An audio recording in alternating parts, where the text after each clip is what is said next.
Here's a multimeter we can use to test the wire to see if it still works on the both end.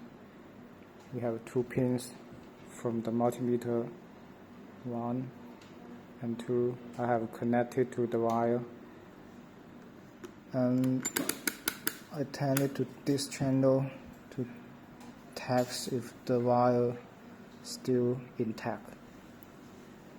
One end, the black pin, connect to one end, and the another end connect to the wire. Then it will be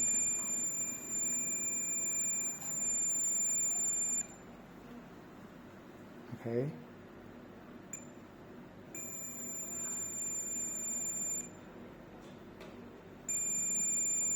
Okay, then we can see this wire is still intact.